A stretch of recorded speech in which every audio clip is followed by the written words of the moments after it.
Alright, recently I've been indulging myself a lot in game dev ever since I found out about Danny's super secret YouTube channel. And then I stumbled on this cool game dev Mario Wikipedia YouTuber named Y, and I watched his videos on how he was developing a Mario clone in Godot, and I thought, what if I could do that?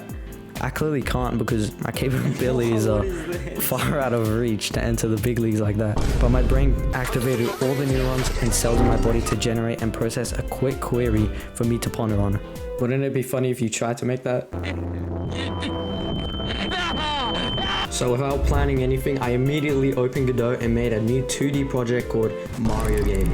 First thing I did was make a scene and slap two nodes into it, a camera and a color rect. Then I realized I needed a player sprite. So after opening a sprite, I searched up 2D Pixel Mario and started sculpting my masterpiece. I also used random colors thinking I would substitute it in for better ones. But instead, I accidentally made Mario look like a black version of Steve. And I also screwed up with his height compared to the actual one.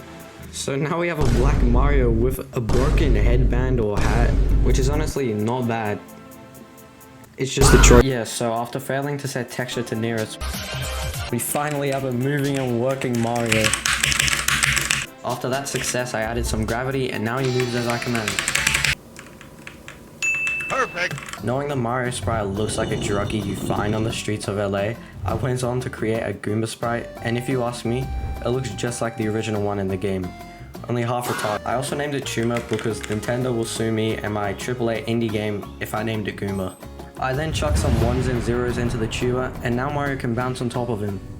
Wait, pause. Now Mario can kill the tumors by giving them an Arkham Knight ceiling takedown. I also started production on the world tarmac because right now the game is looking like Elon Musk's Elden Ring build. Absolute garbage. So after spending a century on this one tile, I put it in the game along with some new code to end Mario's life when he touches a tumor. Hey, but it works now. Look at that. Look at that. Boing, boing, and... Wait, what? At this point, I don't even know what I was thinking, but I started doing 6 spike jumps like it was GD. Then I tried at least 4 different times to get the sky to look the right color, and somehow my dumbass thought this piss yellow color would look good as a sky. I don't even know what I was thinking, but I finally ended up with a color that looked generic enough. Then I started creating more of the world. I added in a green pipe, which really doesn't look like a pipe, and the hole in the ground so Mario can die to more than just tumors. It's just like real life. With all that and the window size changed to achieve the original Game Boy screen, it's coming to look like the actual Mario game, like an exact copy. With all that out of the way, I ventured on to paint some more awful designs of a breakable wooden block and a lucky block. And with some hard work and one YouTube short of research... Okay, yeah, I can do that. It's like... I started the long process of making particles in the animation player.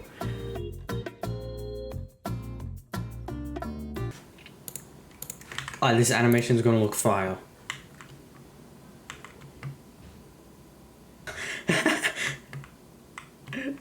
What?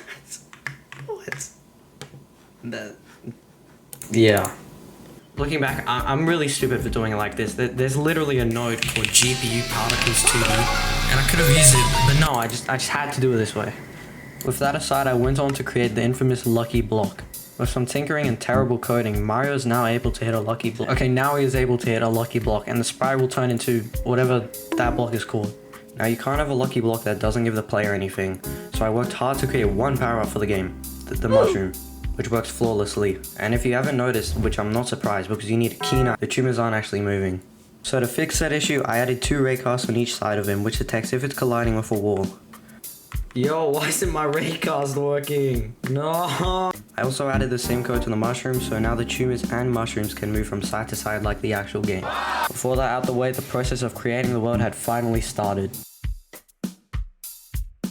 Now it's time to drill the sprites none of you have been waiting for, the flag in Mario's house castle. Then after some awful coding, terrible UI, and an original title screen, Super Bros 65 is finally finished.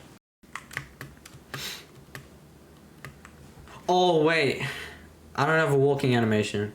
So after making a great walking animation for Mario, the game is pretty much done. But before I show the final result, check out Y's YouTube channel after this and subscribe if you want. Like or dislike if you want, I don't care. You already clicked on this video. Thanks for watching. So, Super Bros 65 by Medallion. So you can enter your username, click the play button. That's about it. Let's kill him. Look at that, 100 score.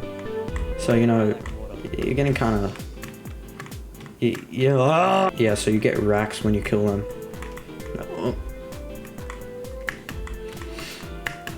Let's go up here, you know, let's take top route, you know. This game's kind of hard, so let's go over here.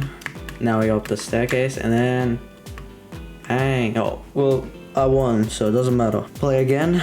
Hell no. Anyways, I'm gonna be releasing this game on like Steam, itch.io, Epic Games, you know, all the good stuff. You know, maybe even on freaking Riot client. So